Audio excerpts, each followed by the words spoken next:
ಸಂಸ್ಕೃತಿ ಮತ್ತು ಸಾಹಿತ್ಯ ಪರಿಷತ್ ಸ್ಥಾಪನೆ ಆಗಿದ್ದು ಅತ್ಯಂತ ಹೆಮ್ಮೆಯ ವಿಷಯ. ಯಾಕಂದ್ರೆ ನಮ್ಮ ಬಾಗಲಕೋಟೆ ಜಿಲ್ಲೆ ಅಂದ ತಕ್ಷಣ ಇದು ಕೇವಲ ಪ್ರವಾಹ ಪೀಡಿತ ನಗರ ಅಲ್ಲ, ಪ್ರವಾಹ ಪೀಡಿತ ಜಿಲ್ಲೆಯಲ್ಲ. ಈ ಬಾಗಲಕೋಟೆ ಜಿಲ್ಲೆ ಸಾಂಸ್ಕೃತಿಕವಾಗಿ ಆಗಿರ್ಬೋದು ಹಾಗೂ ಐತಿಹಾಸಿಕವಾಗಿರಾಗಿರ್ಬೋದು ತನ್ನದೇ ಆದ ಒಂದು ವಿಶೇಷತನ ಹೊಂದಿದೆ.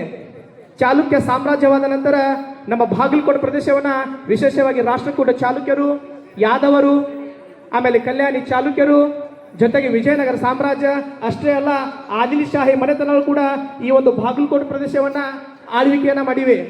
ನಿಮ್ಗೆ ಗೊತ್ತಿರ್ಬೋದು ಇದಕ್ಕೆ ಯಾಕೆ ಬಾಗಲಕೋಟೆ ಅಂತ ಕರೀತಾರಂತೇಳಿ. ಐತಿಹಾಸಿಕ ದಂತಕಥೆಗಳ ಪ್ರಕಾರ ಲಂಕಾಸುರ ರಾವಣನು ಇಲ್ಲಿ ಬಹಳ ಸಂಗೀತಗಾರರು ನೆಲೆಸಿದ್ರು, ಭಜಂತ್ರಿಗಳು ಕರೀತಾರ್ರಿ. ಆ ಸಂಗೀತಗಾರರಿಗೆ ಈ ಬಾಗಲಕೋಟೆ ಪಟ್ಟಣವನ್ನ ಉಡುಗೊರೆಯಾಗಿ ನೀಡಿದ್ದರಿಂದ ಇದಕ್ಕೆ ಬಾಗಲಕೋಟೆ ಅಂತ ಕರೀತಾರೆ ಅಂತೇಳಿ ಒಂದು ಇತಿಹಾಸ ಹೇಳುತ್ತೆ, ದಂತಕಥೆ ಹೇಳುತ್ತೆ. ಇನ್ನೊಂದು ಪ್ರಕಾರ ನಿಮ್ಗೆ ಗೊತ್ತಿರಬಹುದು, ಬಿಜಾಪುರ ಆದಿಲ್ ಶಾಹಿ ಎರಡನೇ ಇಬ್ರಾಹಿಂ ಆದಿಲ್ ಶಾ ತನ್ನ ಮಗಳಿಗೆ ಮದುವೆಯ ನಂತರ ಬಳೆ ಮತ್ತು ಸೀರೆ ಖರೀದಿಸಲು ಕಂಕಣ ಕಾಣಿಕೆಯಾಗಿ ಈ ಪಟ್ಟಣವನ್ನು ಕೊಟ್ಟ. ಅದಕ್ಕೆ ಇದಕ್ಕೆ ಬಾಗಲಕೋಟೆ ಅಂತ ಕರೀತಾರೆ ಅಂತೇಳಿ ನಾವು ಐತಿಹಾಸಿಕವಾಗಿ ತಿಳ್ಕೊತಾ ಇದ್ದೀವಿ.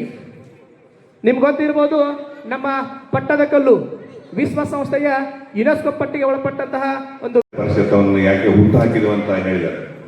ಯಾಕಂದ್ರೆ ನನಗೆ ಇಲ್ಲಿ ಒಂದು ಮುಂಚೆನೆ ಅವ್ರು ಬಂದು ಹೇಳಿದಾಗ ನನಗೆ ತುಂಬಾ ಖುಷಿ ಅನಿಸ್ತು. ಯಾಕಂದ್ರೆ ನಾವು ಏನಂದ್ರೆ ಒಂದು ಸರ್ಕಾರಿ ನೌಕರರು 24x7 24x7 ನಮ್ದು ಒಂದು ಟೆನ್ಷನ್ ಕೆಲಸದ ಒತ್ತಡ ಇರ್ತದೆ.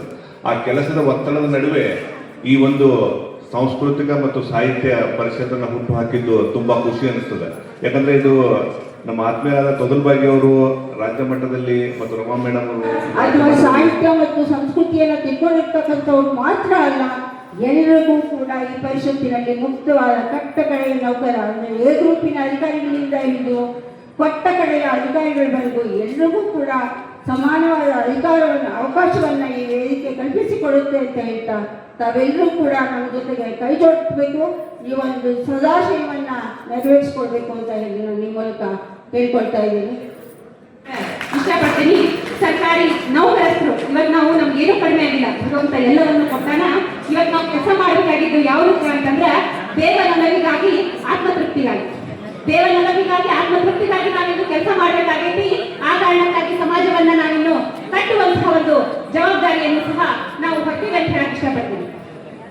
ನಂತರ ಬದಲಾವಣೆ ಆಗ್ಬೇಕು, ಅನೇಕ ರೀತಿಯಾದಂತಹ ಬದಲಾವಣೆ ಆಗ್ಬೇಕು. ಬದಲಾವಣೆ ಜಗದ ನಿಯಮ ಹೌದು, ಆದರೆ ಯಾವತ್ತು ನಮ್ಮ ಹಿಂದಿನದನ್ನ ಬಿಟ್ಟುಕೊಟ್ಟು ನಾವು ಮುಂದೆ ಹೋಗ್ಬೇಕು.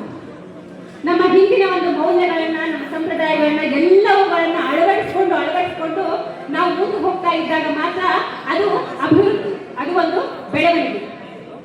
ನಮ್ಮಿಂದ ಎಷ್ಟು ಸಾಧ್ಯ ಅಷ್ಟು ಮಾಡೋಕೆ ಒಬ್ಬರಿಂದನೇ ಸಾಧ್ಯನಾ? ಇಲ್ಲ. ಒಬ್ಬರಿಂದ ಸಾಧ್ಯ ಐತಿ? ಇಲ್ಲ. ಕಾರಿನೊಳಾಗಸದಿ ತಾಯಿ ನೂರಿದ್ದರೇನು,